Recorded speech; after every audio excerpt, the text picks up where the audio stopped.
back to another Insider. We have started our month of February, and as I promised you, during this month I am going to revisit the most watched videos in my channel, providing a little update to the content of those videos and clarifying a few things.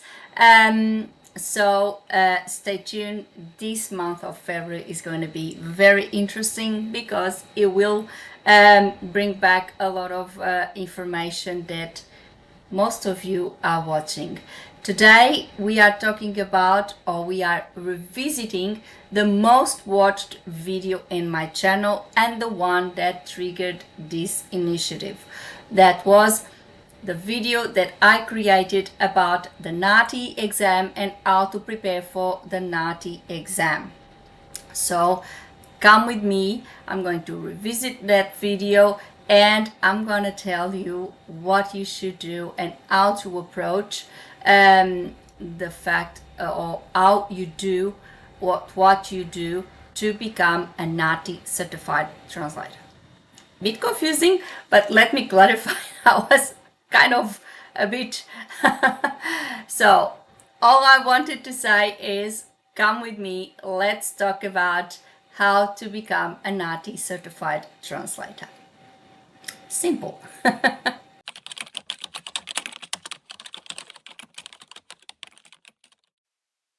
So as I've said before, this was by far the most visited and watched video in my channel. It was published on the 24th. I'm looking at my notes because obviously it is a fair bit of information and I really want to be very comprehensive on it. So I really need to read my notes. The video was published on the 24th of April 2024, so a while back.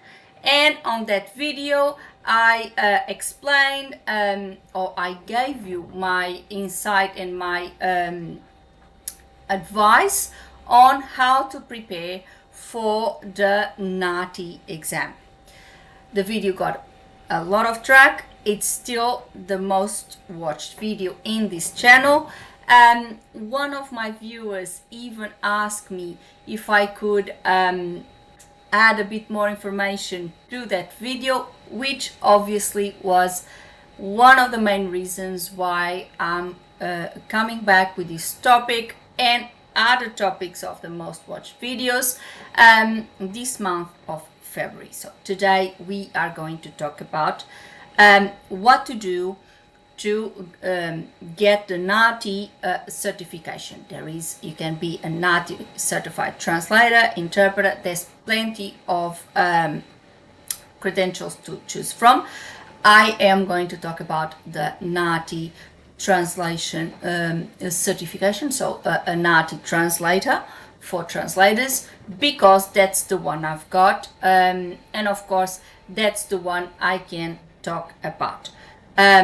But basically what I am going to explain here, the process is very, very similar, only of course the way that you prepare for the test will be different in accordance to what you trying to attain. So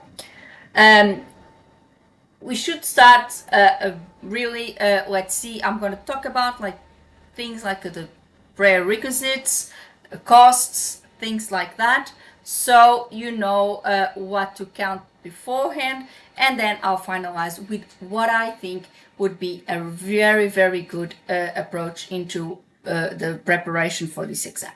So you should start by visiting the NAATI website. NAATI now has a lot of information there, and I must say it has been improving over the years. NAATI has been providing more and more information there, so it is an improvement, I would say, but of course I would say there's still a lot to do, and it's still a lot of work to be done.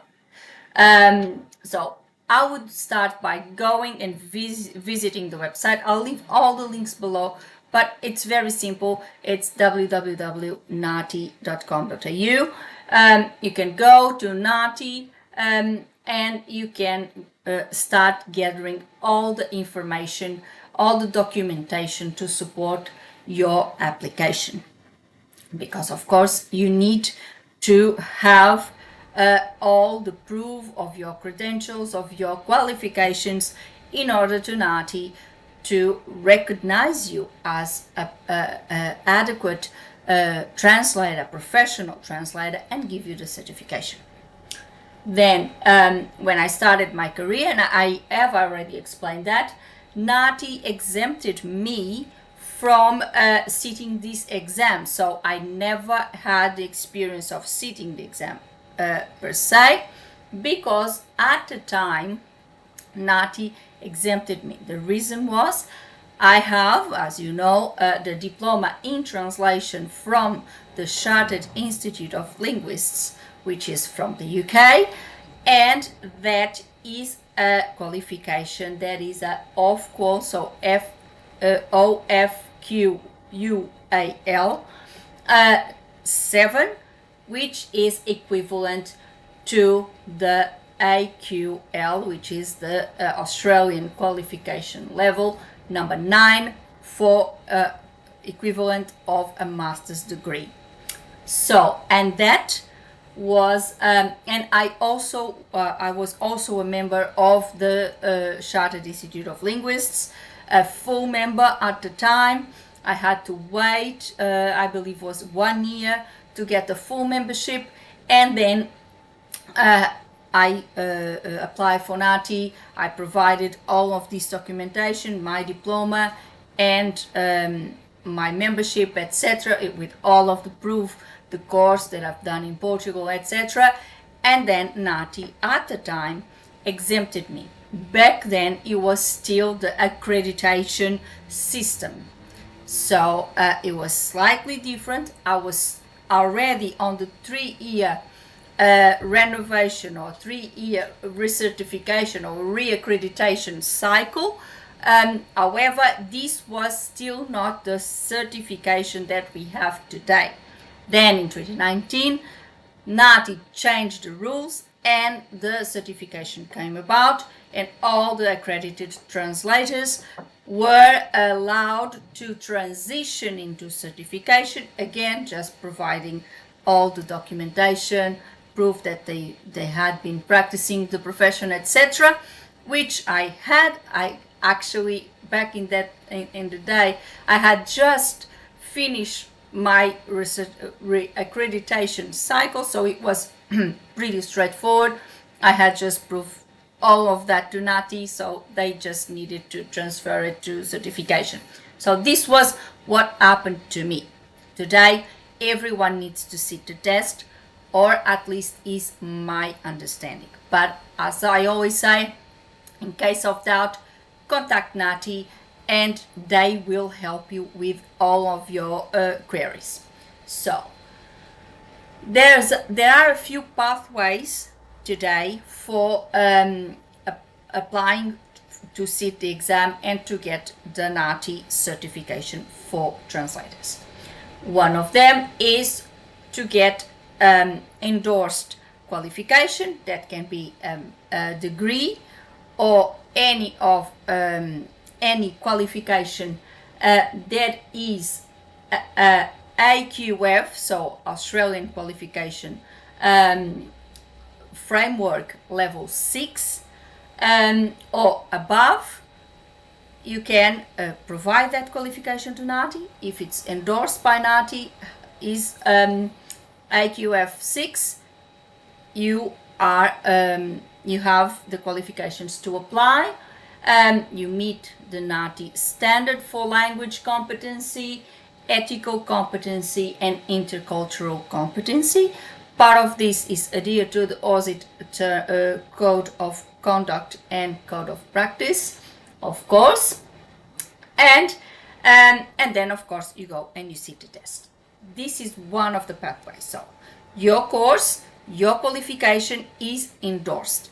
In the NAATI website, you find a list of all the courses and institutions that are endorsed by NAATI. So you go, you check, you click the link, they have a link, you click the link and you find all these institutions, all these courses that are endorsed by NAATI. Now, if your course is not endorsed by NAATI, and that obviously can happen as well. In that case, you still have to provide the proof of the course, the qualification that you have. Again, it needs to be AQF level 6 or above. You need to provide that. And again, you need to provide language qualifications, so your language proficiency, everything, which means you might need to sit an extra language test. That can be the IELTS or can be the CPE, the Certificate of Proficiency in English. So there's the two options, and you might be required to sit one of them. I believe that at the time of your application, NAATI will inform you if you need or not. You can also apply if you have an existing credential. So if you are already a certified translator or advanced translator or recognized practitioner, practicing translator, any of these in another language, and you want to certify in another language, you can do it through your My NAATI portal. You follow the prompts there and you can obviously do that. Lastly, you can complete a AFQ skill set course. This can be a 40-hour skill set course. This is also required evidence, or also requires evidence of language proficiency, and again you might need to sit a language test. The test is available in 36 languages, is delivered online, and at the date of this video, so I'm recording this on the 19th of January, at the date of this video the cost is priced at $605 Australian dollars. So let's resume this. If you have a skilled endorsed qualification, has to be AQF level 6 or above, and you will you can apply. If your qualification is not on the endorsed list, you have to again provide proof of that qualification, AQF 6 as well, and you might need to sit a language test, which can be the IELTS or the CPE, and you can obviously sit a skill set course. That can be a 40-hour skill set course, and then you can apply. Again, you might need to sit the test. So this is the pathways that you have to sit the NAATI exam. I'll put the links below. I'll put the link to NAATI, the certification. So go straight to the page of the certification for translators, so for the certified translator, and then you have all the links and you can go from there. And I also put the link for my previous video. I'll link my video below, so you can also go and revisit what I have said back 2 years ago and see what has changed. Now, how to prepare for the test. And I must say, and as I mentioned in my previous video, calm and practice are the best preparation methods, I would say, because if you have practiced, if you have read a lot of texts, if you have translated a lot of texts, if you have if you keep calm and you have a very calm and collected posture, that is gonna help you. It just as I said, and I said it in regards to my diploma in translation with the Chartered Institute of Linguists, when I did the exam, I just faced it as another day at a job. Yes, there is a few differences. You can't look at your dictionaries online like you would do in a regular day. Back in the day when I did it, I had to take all my dictionaries with me. I had to take all my glossaries, etc. Yes, that's the part that is different. But apart from that, I faced it as another day at the job and I passed the exam. I was prepared, I was calm, I felt prepared. So I think that for the NAATI exam, it's the best recommendation I can actually provide you with. Read plenty of articles. The exam itself, it's going to be an article about something. They say there what the articles are. So read plenty of newspapers, both in English and your LATI language. LATI is language other than English. That's what it stands for. And read plenty. The reason why I'm telling you to read plenty in both languages is that you get familiar with the language used in both cultures, in both languages, so you are able to do that connection more efficiently. That's the reason why I'm recommending this. And then, of course, based on which direction are you doing the text, or the test, should I say, the exam, then you should translate to, on that direction, plenty of articles, maybe the ones you're reading. Read plenty of articles, translate plenty of articles. If you have a colleague that is also a friend that are happy to review your translations and give you a little bit of a feedback. I know I did have that at the time, and I mentioned that on my previous video.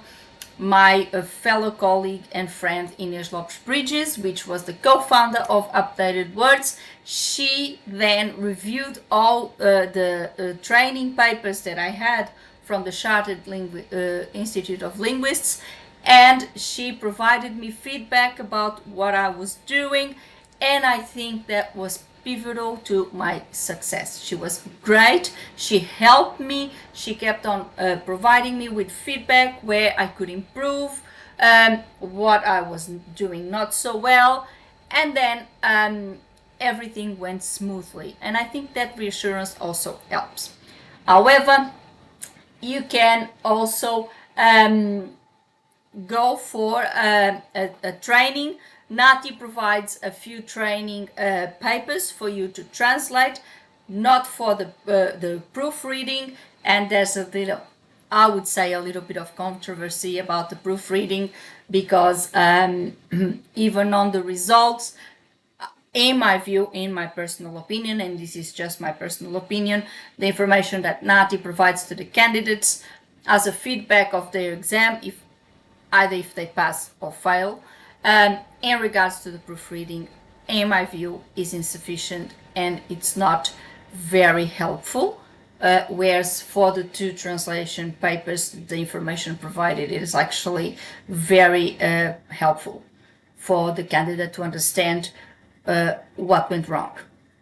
So, but as I was saying, NAATI provides the testing, translating papers, and if you want, you can actually pay another 165 Aussie dollars and get to sit exam, a translation exam, the papers, and have it corrected and reviewed by an actual NAATI examiner that will then provide you feedback on what you did. It's an investment. If you are happy to pay the extra $165, that will actually put you in the right environment, because you will be sitting a training exam, but the environment and the rules will be exactly the same as the actual exam. So it's a bit of a training there as well. And then you do that text and you have actually a NAATI examiner providing you feedback about that particular exam. Of course, it's only for that exam, and they are not going to provide you any feedback on any other translations that you may have done as training. So bear that in mind. That's why I also said that having a friend or having someone that could do that for you would be really, really, really nice. So this is another thing. Ensure that you read all the rubrics, all the regulations of the test. I think this is very important because I have seen, for example, with the Chartered Institute of Linguists, I have seen people failing the exam because they miss some of the rules. They put a name on the wrong part of the paper, something silly as that, and that can cost you the exam.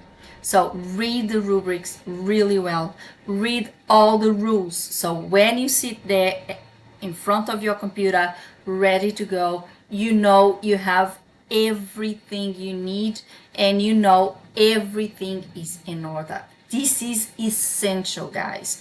If you do this, I mean, of course it's not going to make you pass the exam, but it's halfway through, because sometimes not reading carefully may cause you points, may cause you even the exam.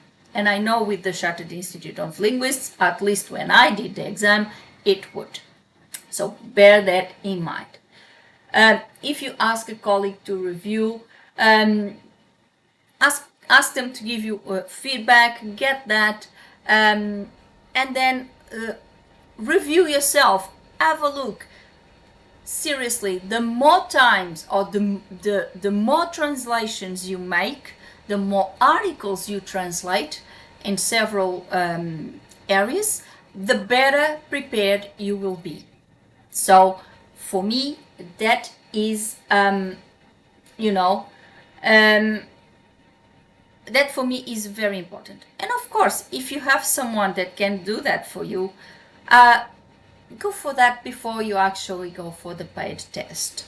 However, I would say, even though I know how costly this exam is, I would say that the extra $165 to get a test, a training test reviewed by an examiner would be a very good way of knowing where you are at before you go and sit for the paid test. So this is what now I think is my view on becoming a certified translator. Don't give up. That's one of the things. I know there is a lot of controversy in regards to this test, especially, and as I mentioned, in regards to the way that the results are presented, and especially with the proofreading exam. But you have three components, 2 translation components and 1 proofreading component, and if you pass the 2 translation components, you pass the test.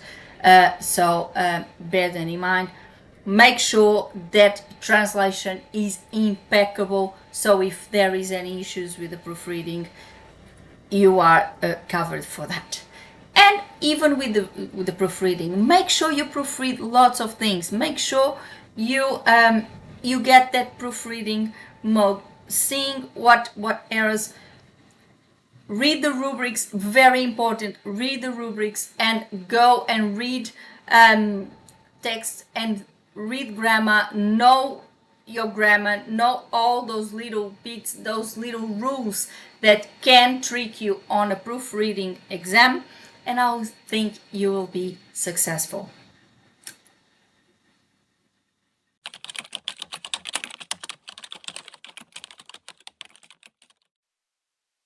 That's all for today. I hope you like this new video about the NAATI test, the NAATI exam. And of course, if you have any questions that you would like me to address, please leave me a comment below. I'll be very, very happy to accommodate all your queries. As I said before, this is the purpose of this channel, and this is why I created the channel. I want to come here, share my views, my experience with you, but I want this to be a community where you guys can ask me questions and we can work together in solving problems in this industry. The purpose of this is actually getting things done for the translation industry.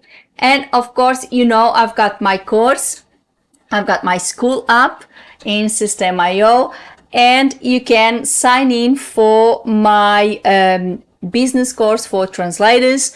This is a comprehensive course. I reviewed the entire course, and now you have all the little details on how you prepare your business plan, what to do a viability assessment, get your marketing plan, get your website done, get your marketing plan again, get your financials in order, your financial plan, your initial investment plan, all of these parts that are a component of your business plan. This is all part of your business plan. You build them bit by bit. Each module will get you in one step of this business plan, and at the end you will have the full business plan. I'll provide you with templates for all of these, creating your rates, all of those things, and you can obviously enroll the course. Or if you want to go a little step further, you can sign in for my mentoring program, my full 12-month mentoring program, where you can have the course plus our weekly meetings, access to our community, and of course a few extra webinars, or should I say masterclasses, about several topics addressed in the course, like preparing your own business tools, creating your website, SEO, all those topics that are very important, and you will get to attend a masterclass on those if you sign in for the mentoring program. I'll leave the links below so you can see what's in store for both of them. And of course, you know, put a like and subscribe the channel with a little click on the bell so you get a notification of a new insider every week, you know, if you liked it. And before I go, I would like to thank you all for watching, and I'll see you next week with another topic that has been revisited from my most watched videos. So I'll see you next week. Thank you very much for being there, and bye.